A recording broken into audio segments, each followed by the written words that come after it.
program to attract to yourself the things you desire. The power within you which enables you to form a thought picture is the starting point of all there is. In its original state, it is the undifferentiated formless substance of life. Your thought picture forms the mould, so to speak, into which this formless substance takes shape.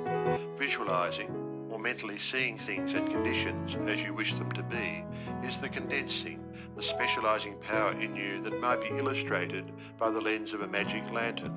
The magic lantern is one of the best symbols of this imaging faculty. It illustrates the working of the creative spirit on the plane of the initiative and selection, or in its concentrated specializing form, in a remarkably clear manner. This picture slide illustrates your own mental picture, invisible in the lantern of your mind until you turn on the light of your will. That is to say, you light up your desire with absolute faith that the creative spirit of life in you is doing the work. By the steady flow of light of the will on the spirit, your desired picture is projected upon the screen of the physical world, an exact reproduction of the pictured slide in your mind. Visualizing without a will sufficiently steady to inhibit every thought and feeling contrary to your picture would be as useless as a magic lantern without the light. On the other hand, if your will is sufficiently developed to hold your picture in thought and feeling without any ifs, simply realizing that your thought is the great attracting power, then your mental picture is as certain to be projected upon the screen of your physical world as any pictured slide put into the best magic lantern ever made. Try projecting the picture in a magic lantern with a light that is constantly shifting from one side to the other, and you will have the effect of an uncertain will.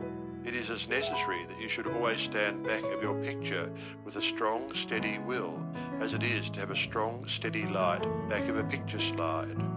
The joyous assurance with which you can make your picture is the very powerful magnet of faith, and nothing can obliterate it. You are happier than you ever were, because you have learned to know where your source of supply is, and you rely upon its never-failing response to your given direction.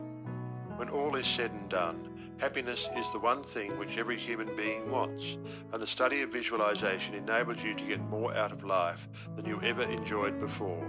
Increasing possibilities keep opening out more and more before you. A businessman once told me that since practicing visualization and forming the habit of devoting a few minutes each day to thinking about his work as he desired it to be in a large, broad way, his business had more than doubled in 6 months. His method was to go into a room every morning before breakfast and take a mental inventory of his business as he had left it the night before, and then enlarge upon it. He said he expanded and expanded in this way until his affairs were in remarkably successful condition. He would see himself in his office doing everything that he wanted done. His occupation required him to meet many strangers every day. In his mental picture, he saw himself meeting these people, understanding their needs and supplying them in just the way they wished.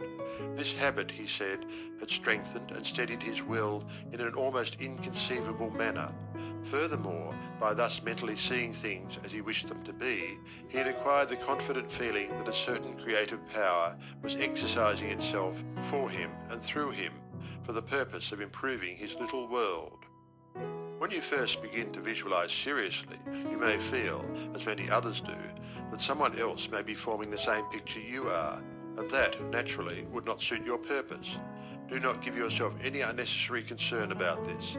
Simply try to realize that your picture is an orderly exercise of the universal creative power specifically applied. Then you may be sure that no one can work in opposition to you. The universal law of harmony prevents this. Endeavor to bear in mind that your mental picture is universal mind exercising its inherent powers of initiative and selection specifically. God, or universal mind, made man for the specific purpose of differentiating himself through him. Everything that is came into existence in this same way, by this self-same law of self-differentiation, and for the same purpose. First, the idea, the mental picture, or the prototype of the thing, which is the thing itself in its incipiency or plastic form.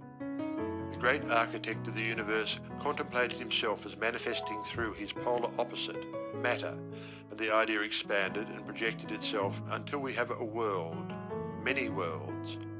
Many people ask, but why should we have a physical world at all?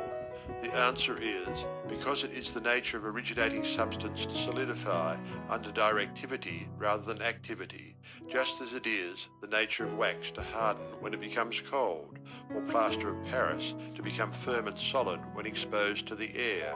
Your picture in this same divine substance in its fluent state, taking shape through the individualized center of divine operation, your mind. And there is no power to prevent this combination of spiritual substance from becoming physical form. It is the nature of spirit to complete its work, and an idea is not complete until it has made for itself a vehicle. Nothing can prevent your picture from coming into concrete form except the same power which gave it birth, yourself. Suppose you wish to have a more orderly room. You look about your room and the idea of order suggests boxes, closets, shelves, hooks, and so forth. The box, the closet, the hooks, all are concrete ideas of order, vehicles through which order and harmony suggest themselves. End of Chapter 2.